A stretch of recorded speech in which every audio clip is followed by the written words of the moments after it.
If you could go back to 10 years ago, Brianna, what advice could you give about dating relationships? Really, what makes love powerful is the choosing. It's not just being chosen. And I think a lot of times people get especially romantic relationships wrong because they want to be chosen. The character of your friends matters. The way that they speak to you, the way that they treat you, what is that influence leading you towards? How is it affecting your mind, your heart, your behaviors? Like, those are all very important things. Hey, everybody, and welcome to the Furnace podcast.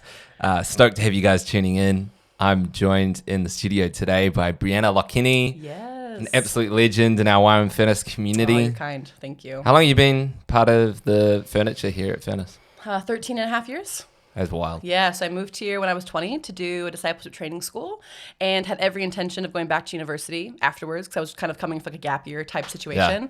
And then I kind of saw what YWAM was all about. And I was like, how could I not give my life to this? So just the transformation and the growth and the understanding of God that I got on my DTS, I just was like, how could I not just spend my whole life walking alongside other people to have them experience and understand these same things? And so there's so many ways to experience God, learn about God, but just YWAM DTS is just my favorite avenue.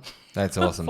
So you came out of, want to be clear on this, America. Some people hear the accent. So it's like, are you Canadian, American? I'm definitely American. From the States. How did you hear about New Zealand? And what did you know? I'm curious just to know, like, what did you know of New Zealand before coming to Gonna be honest, Lord of the Rings. Yeah, that's pretty much classic. It. I thought New Zealand was in Europe. Just give hats off to American geography and what we learned in high school. But my friend, actually, I had moved to a new town when I was 17, and I was at a kind of a missions. We were going to go to Mexico for like a missions trip, and so I'd gone to like the information afternoon after the church service, and her name was Lindsay, and she came and just sat next to me, didn't know who she was, and I think she had just come off of her DTS or just come back from staffing or something, so in true YWAM fashion was just very energized and excited about life, and just started to get to know me, and her and I actually became incredibly good friends over the next year and a half, and she was just such an encouragement to me, and I think just being her friend alongside of other friends that I met in that town just really encouraged me just towards doing a DTS. And so doing DTS in itself was very much a spontaneous decision. I think I saved enough money for my job that I did after college classes. I saved enough for my plane ticket and just booked it. I think it was May. The school started in July. My mom was like, what are you doing? Because I was not a very spontaneous person back then. But I think in hindsight, I think it was just the Holy Spirit like moving on my heart of like, Brianna, this is where you need to be. And it was just so outside of my context. It was outside of my world, outside of my culture. And it was just different enough for me just to kind of relax into the season and to let God really do his thing with me. And it was just, so yeah, I didn't really know much about New Zealand. I didn't really know much about YWAM. I just knew my friend and I saw what was in her life. And I was like, man, I want that. Like, I want to know God like that. So seeing the change and transformation that had taken place in your friend's life was enough of a draw card for you to be like, what is this? I have to find out for myself. Right. And I didn't know her previous to the DTS that she had done, or I think she had staffed a bit as well. But it was just really who she was and just what she carried and the confidence she had in God and really the confidence that she had in herself. And that was something I really lacked when I was young, like middle school, high school, like just anxiety and self-hatred. Like when I say I hated myself, like I hated myself. Yeah. And you could never tell. Like I was kind, I was friendly, people liked me, I had opportunity, I had favor, but just my narrative in my own mind was just I was less than or I lacked. And so being around these friends after high school, like in kind of that, I think I met her, must have been when I was 18, maybe 19, but it was just such a pivotal time for me to be around people who just liked themselves, and had confidence in God and the way she would talk to me and the way she would even do conflict with me and just how safe I felt. And I have other amazing friends as well. And I have a best friend that we've been friends for like 20 something years. And like, we have that too. But there was just something unique about this season. It actually gives me a pit in my stomach thinking about what would it be like if I had never done it. And not that God could have encountered me, not that God couldn't have met me, but there was just something so critical about the timing, people, different mentors that came into my life at that time, students who were on that school who became some of my best friends. Like, anyway, just so incredible, just God's timing. So there was no plan. There was no like, some people who plan things out for years at a time are amazing. It just was not my style back then, and just the way that God moved. And I think just it was such a reminder to me that your yeses are important.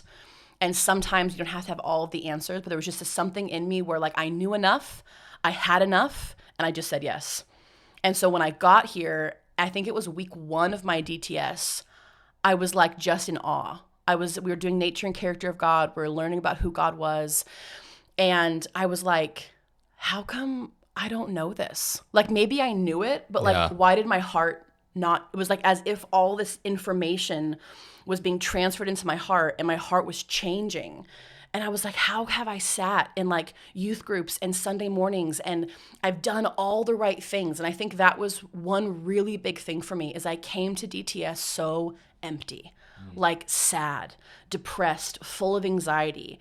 And it was just like, what's the point, but kind of like, what am I doing? You know, like, who am I? No, I love that. I think you're giving a good sell for anyone else to come and do DTS. And it really was, just in that first week of just like, like, this is what a relationship with God is, not just who God is. I always honored God, revered God. Anyone who knew me in my teens knew that I had this desire to always do good and to be good and to like be kind and to make people around me. But all of that was kind of for nothing if I didn't know the source of all of that. And so that was the change in me. And I think that's when my mind began to turn of like, how can I keep doing this? Because in college, I didn't know what I wanted to do. And my friends were always asking me like, what are you going to do with your life? And I said, I don't know, you know? And so it was almost not a career path by any means, but it was like, what would give me purpose? And so 13 and a half years later, I'm still here. Here you are. And married to a Kiwi. Yeah. So the wonderful Wills Lokeni. I know. Absolute surprise. Legend. Yeah. We've been married for almost 9 years. So 9 years in December. We met in YWAM. So he's originally from West Auckland. And so Samoan family, right? Yep. Samoan Polynesian. So cross-cultural relationship, which is so cool. Like just who Wills is as well is like just such an answered prayer. And just thinking like when I would be in my room when I was like 15, 16, you know, like dreaming about being married. Like I couldn't have pictured this boy in New Zealand doing his thing, you know, in West Auckland at Kelston Boys was going to be my husband. Even when he came through the door for a DTS, couldn't have pictured him being my husband. He couldn't have pictured me being his wife, but just the way that God wove our stories and our friendship together to then result in this 9-year marriage. We have 2 beautiful boys who are 6 and 3.5. And so, just God has been so kind. And it's not just the stuff he's done, it's all the work that he's done in my heart, in my husband's heart, and just the way that he's really melded our lives together. So, I love that. Was it love at first sight when you saw Wills? Wills, it's hard to describe. Wills was always so intriguing.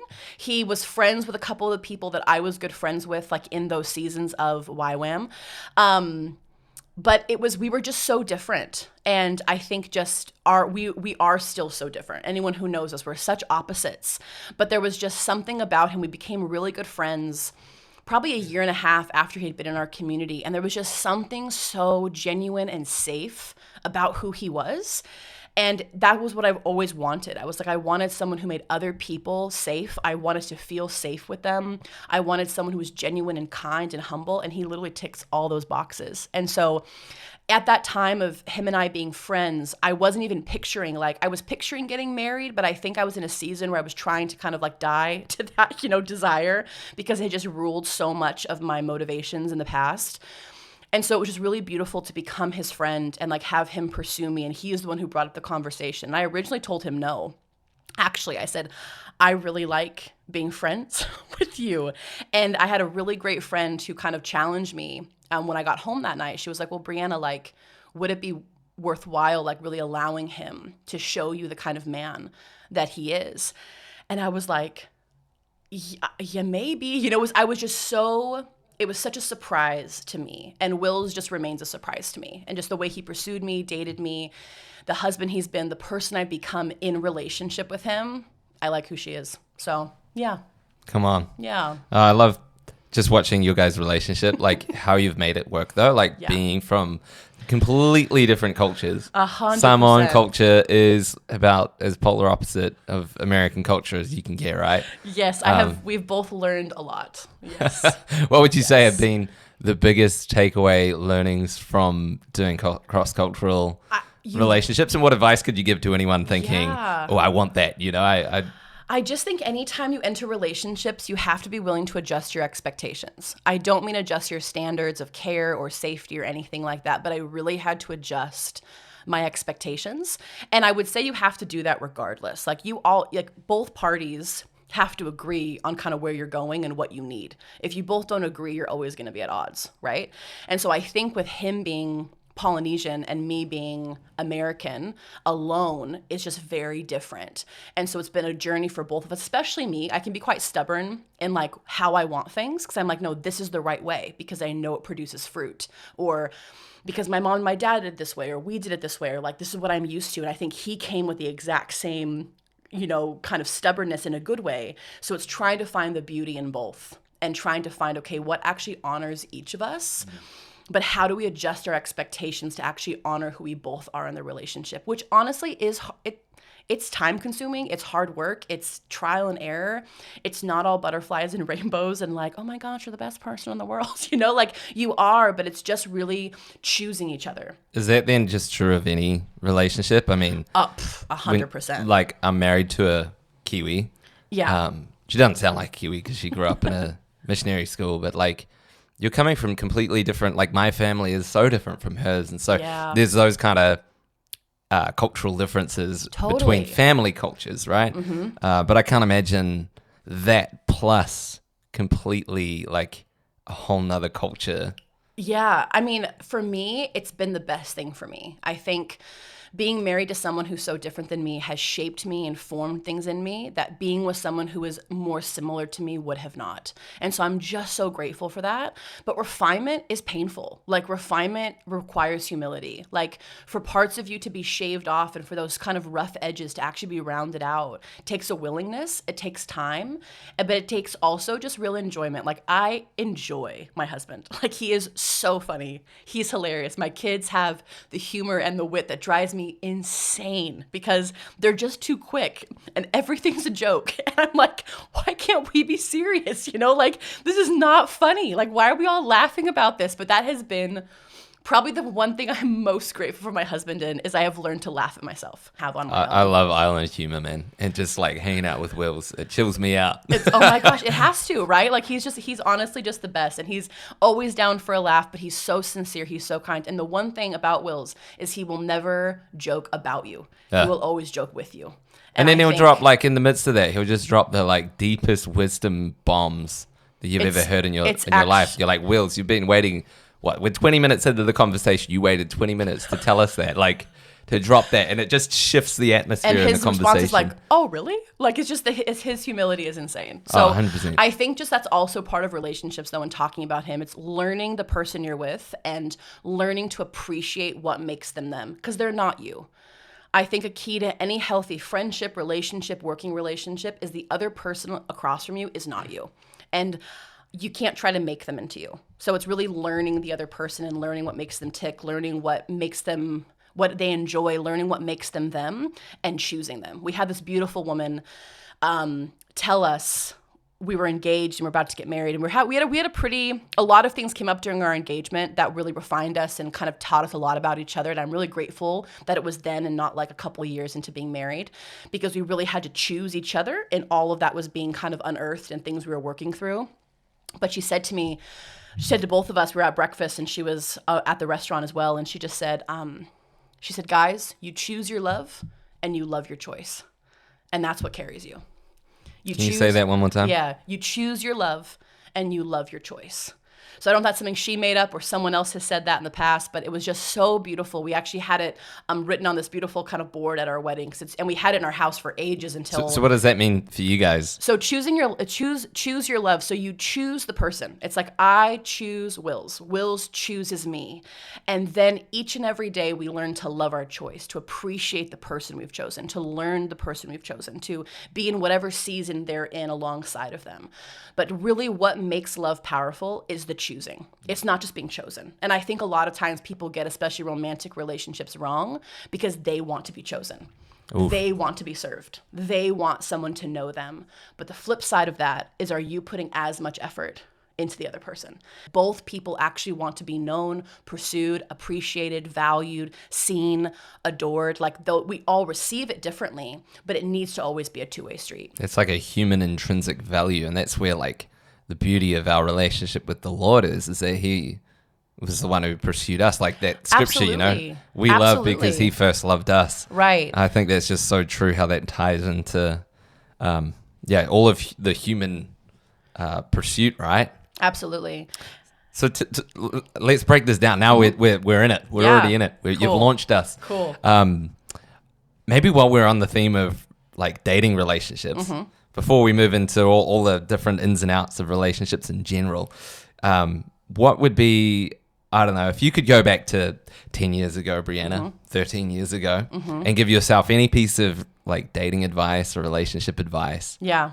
Now looking at the years that you've had in marriage, what advice could you give to that Gen Z, Gen Alpha listening to this? Maybe Gen Alpha, I doubt it. That's like, 10 years old? If there's any 10-year-olds listening to this, what advice could you give to them about dating relationships? I think number one, don't be in a rush.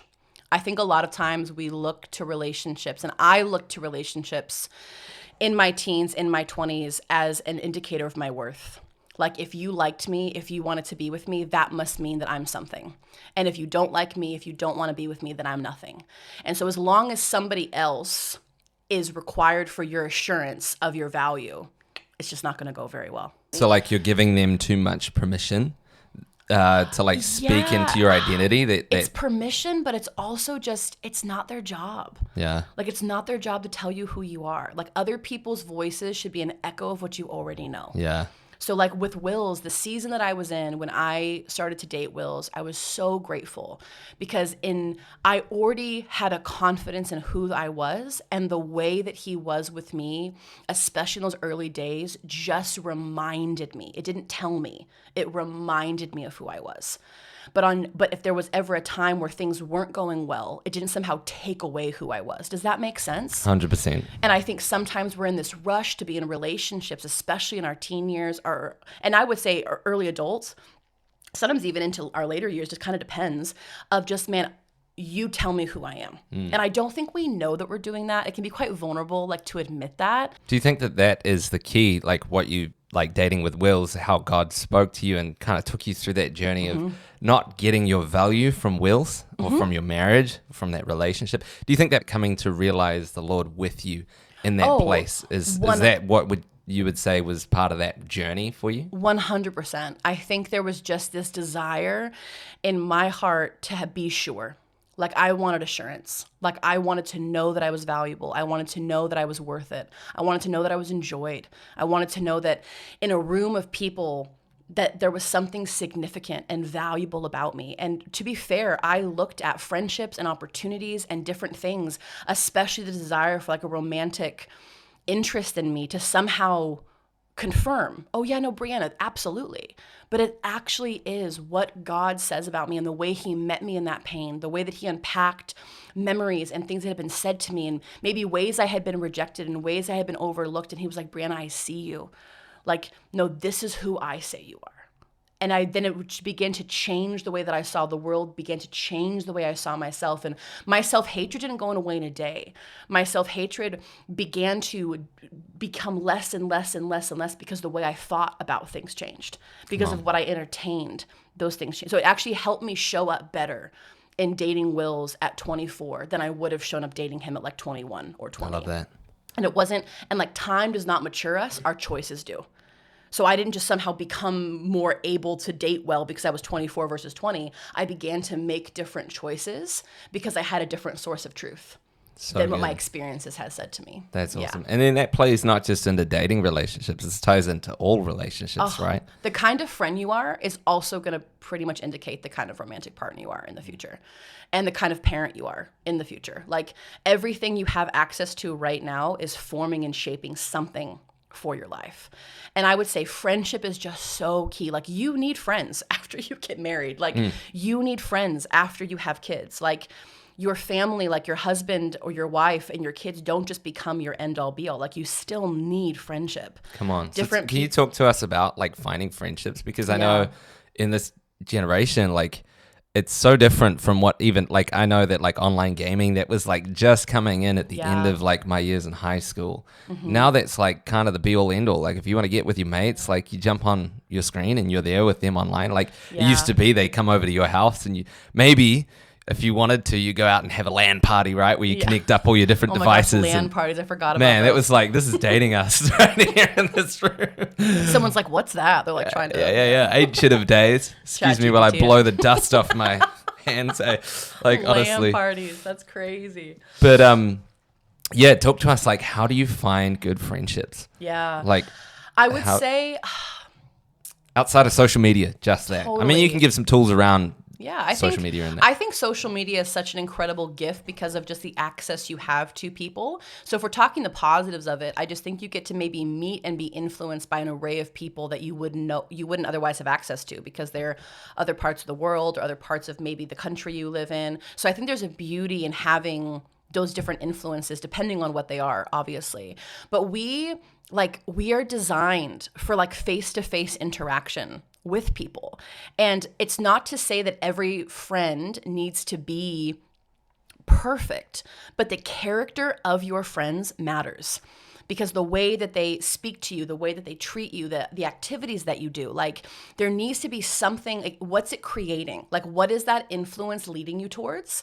How is it affecting your mind, your heart, your behaviors? Like those are all very important things. And so it's not to say that you should only hang out with people who are, fit this criteria of perfection, by no means. But I just think the character of the people you surround yourself with matters deeply. Because it's either building you or it's breaking you.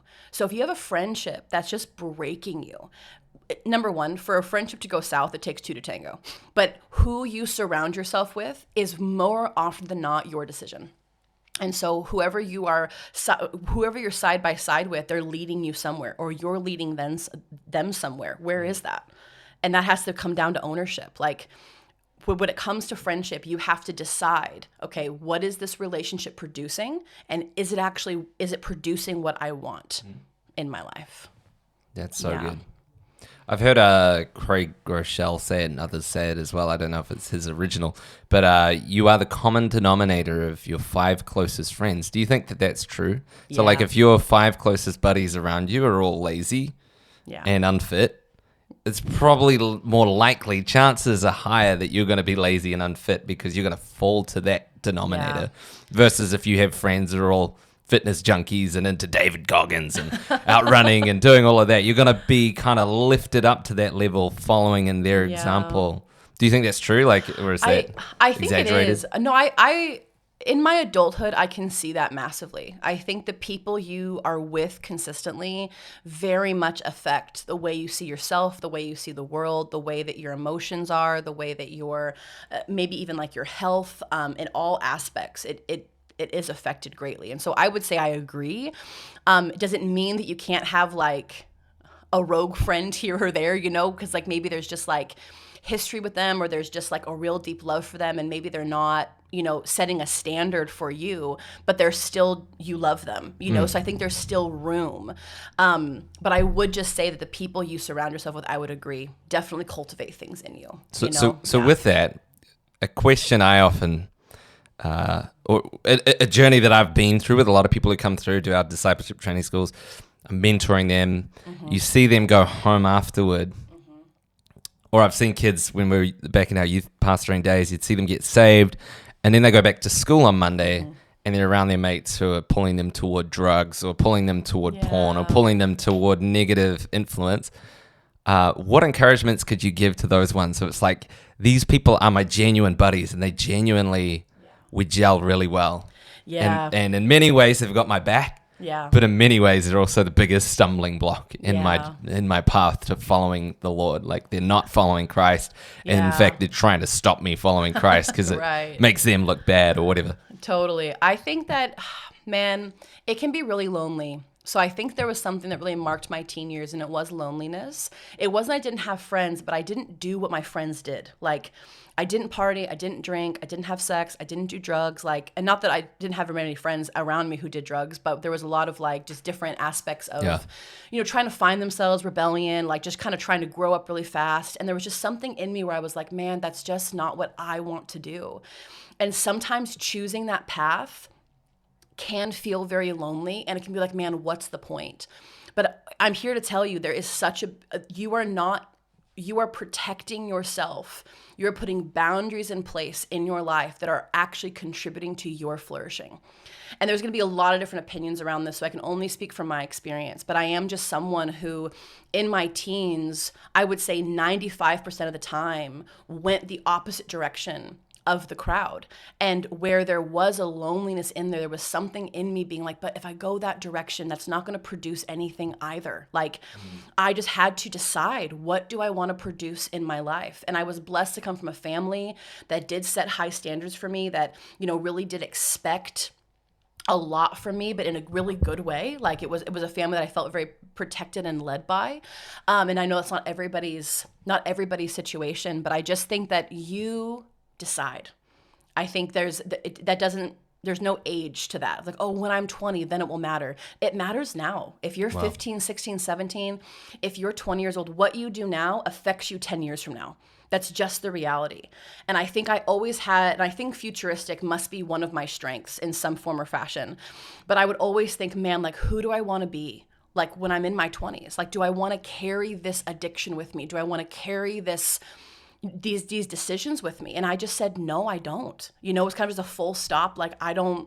And then I had to deliberately make decisions to not put myself in positions where I was constantly tempted to do those things.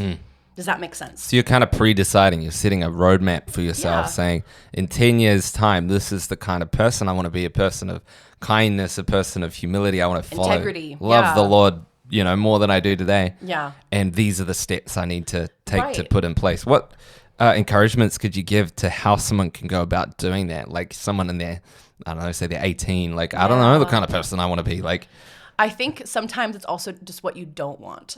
Yeah. If you don't know what you do want, what don't you want? That's a good place to start. At 18, you are surrounded by, even I would say in your early 20s, you're surrounded by a lot of people doing a lot of things. And I would always look at people and be like, man, do I want the kind of life they have? Like, do they have something that I actually want to multiply in my life? Obviously, I did not have this language when I was 18. This is like my, I'm in my 30s now. This is more, but truthfully, if I look back on it, I would be invited somewhere and I would say, man, do I want to be around that kind of environment though? No, I don't. And was it a bummer to like go home and be alone and know that people were out, quote unquote, having fun? Absolutely. But I got to wake up the next morning with everything still intact and I carried on. I think I wouldn't say I avoided, but I deliberately made decisions from a very young age of like, I just knew what I didn't want. I was like, well, it can't be that, right? And I would have moments of where I would kind of I would kind of like dabble, and I would always come back and I'm like, oh, it's not worth it. Like, it's just not worth it. And it would be so frustrating because I'm, well, then what is worth it, Because that's where I came on my D to the emptiness I was talking about, was just this confusion of like, okay, I've said no to all of these things. I've deliberately kept myself away. I've moved in different, when I've kind of like dabbled here and there, I've always moved myself. So why am I still so empty? Like, why am I so sad? Why am I so full of like anxiety? And why don't I like myself? I was so frustrated. And so that is then where we have to then choose our source of truth. And I was blessed when I was 18, I had to actively find people that I had to actively find friends. I had to make the effort. And guys, a lot of times in friendship, you have to put in the effort. I think sometimes we want things to kind of fall into our laps, and sometimes people do, but we still have to steward people. So talk about having good friendships. How do you form good friendships? Like switching, from the dating side of it to actually like friendships, genuinely, what are the sort of things that characteristics that you're looking for in a friend? And what advice could you give to people looking to find, like build solid relationships in that sense? One thing that I value highly in a relationship is consistency. And so consistency means that I'm going to get the same version of you kind of no matter what. Awesome. You could have an awful night of sleep. You're still going to treat me the same. If you need something, you're going to communicate it to me. I value consistency. I also value the way people treat other people, because how they treat other people, they will treat you. If you have someone who gossips to you, they're going to gossip about you. That's been my experience, and I just know that. So if I have a friend who's gossiping with me about other people, chances are they're doing that with other people about me. And because I'm now in a stage of life, I'm like, oh, okay, well, that's a bummer. But it does break a little bit of trust because you're cautious of what you share. Yeah. You're cautious of how much you're giving away. It's like, man, is this safe? So I really look for that too. I look for how they treat other people. And I also look for just safety in relationship. Like, is it a safe place to land? Like, do they listen? Like, is there room for my emotions? Is there room for my vulnerability? And I'm blessed with friends like this. Do I have 17 of them? No. I have probably 2 or 3. And so... Yeah, what's a realistic number for people to shoot for? Because I think that sometimes that can be deception too. Yeah. I see other people and they've got like their friends, Joey and all those guys. And it's like, that's your circle. Those are your people. I need 5 or 6 of those. Yeah. Is that a realistic reality? It really depends. It really depends, I think, person to person, to be honest. Yeah. I think for me, in terms of maintaining my friendships. So like, I have a lot of people that like, if I were to reach out to them, we could catch up like no time has passed. Yeah. But for people that I'm going to have like daily depth with, probably like 2, maybe 3. And I would say when I was pre-marriage, that was still the case. I probably had a lot of people that I could go hang out with, people who I could enjoy, who enjoyed me, but people who actually know me, people who actually get access to who I am and my emotions and what makes Brianna. I've just always been much more like careful about that, because I recognize as I give myself to people, are they actually able to steward me? In the same, because I would say a lot of times when I was growing up, I was the steward of people. People would give me a lot of who they were, and I counted that as quote unquote friendship. But then I was very challenged in my 20s. I was like, but Brianna, nobody knows you. Like, my best friend back home is probably one of the only people who I would have actually opened up to, like in my teens, and I'm so grateful for her. But outside of that, there was just this fear of like, but if they actually know me, like, will they like me?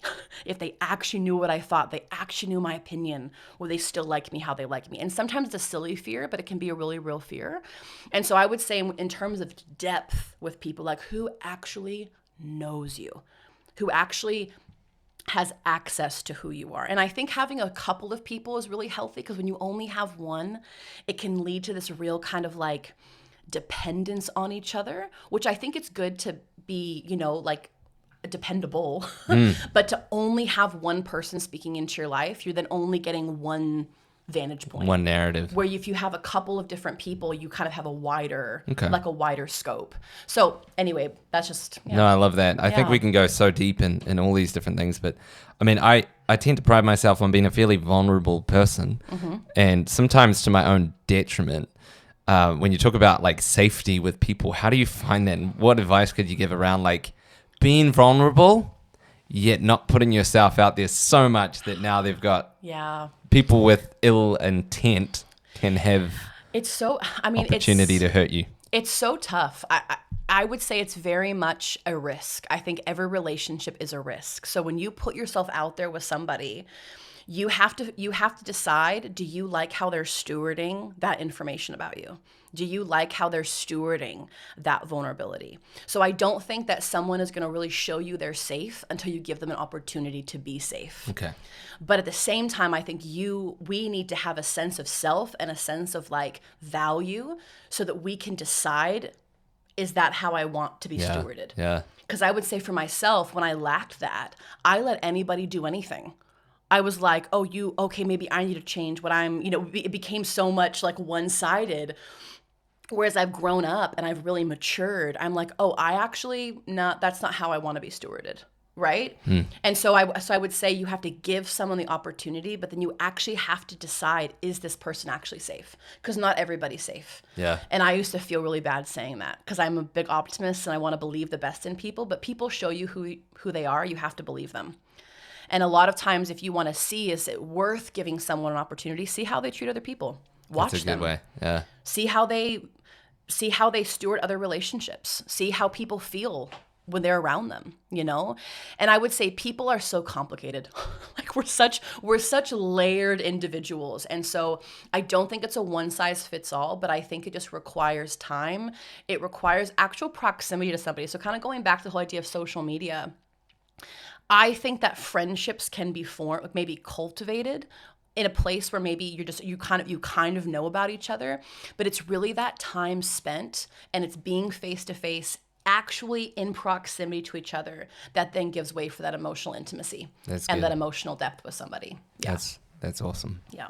Oh, well, thank you so much. That's just I think these are big topics that often you don't hear a lot of the practicals around. Like, how do you actually put yourself out there to someone? And so, I love how you said it. Like, sometimes you just have to like dip your toes in the water and give it a go and see how people actually handle that information, or the way that you, because you see some people and they just suss about everyone.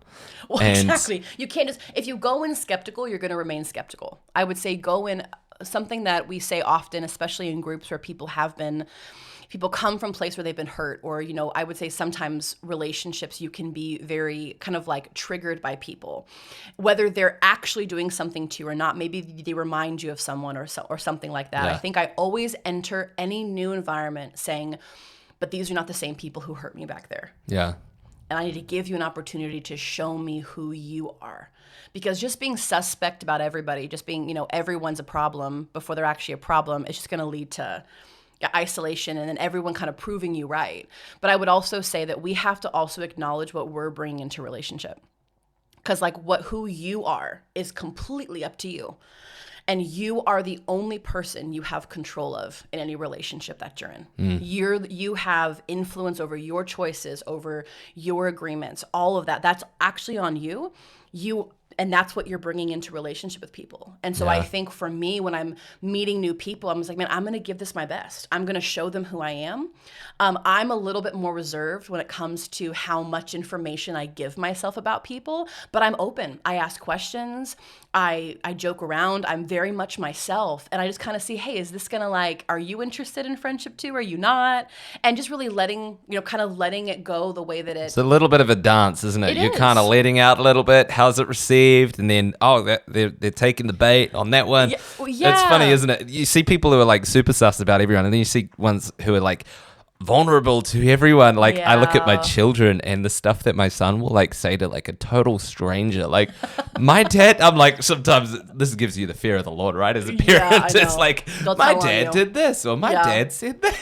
It's like, oh my God. 100%. But they keep us humble. Oh, it's beautiful. Or this happened today, and it's like just this beautiful vulnerability. Yeah. But I think there needs to be some sense of caution, right? You don't just give yourself to anyone. And it says that if Jesus, he didn't trust man. Even Jesus himself was sus about.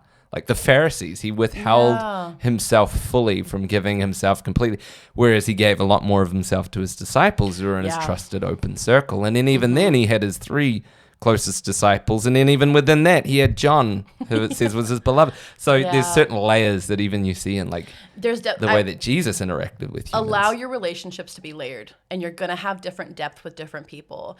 And I would just say, before you give all of yourself away, are they actually willing to carry you?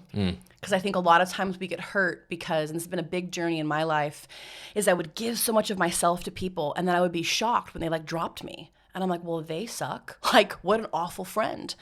And then it was Facebook post about this. Well, but I think that then as I reflected, though, especially in my early days, it was like, but Brianna, they never asked.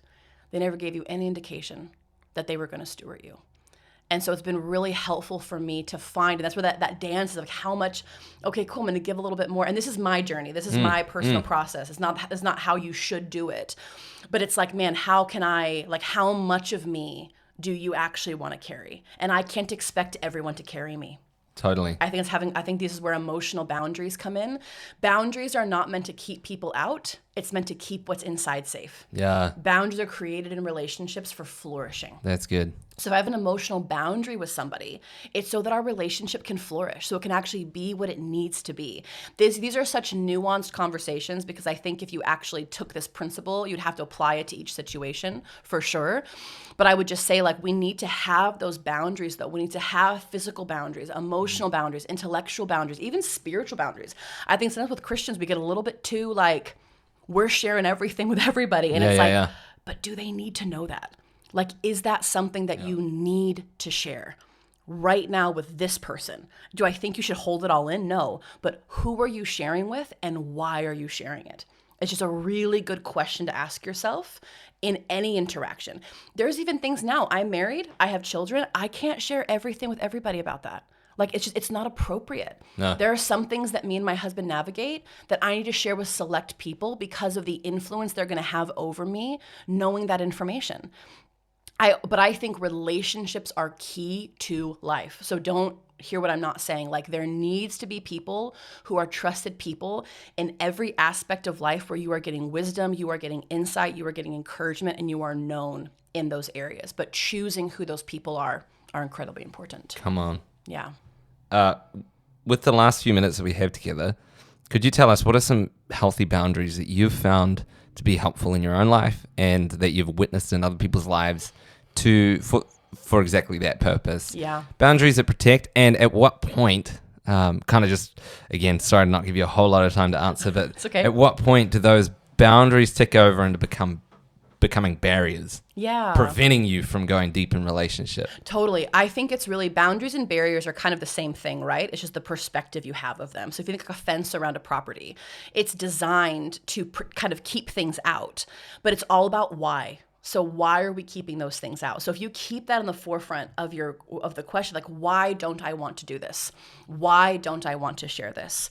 I think it helps keep it not a barrier, but actually a boundary. It's like, man, I don't want to share this because I want to actually protect my husband, and I want to make sure who I share with, he's also feel safe with.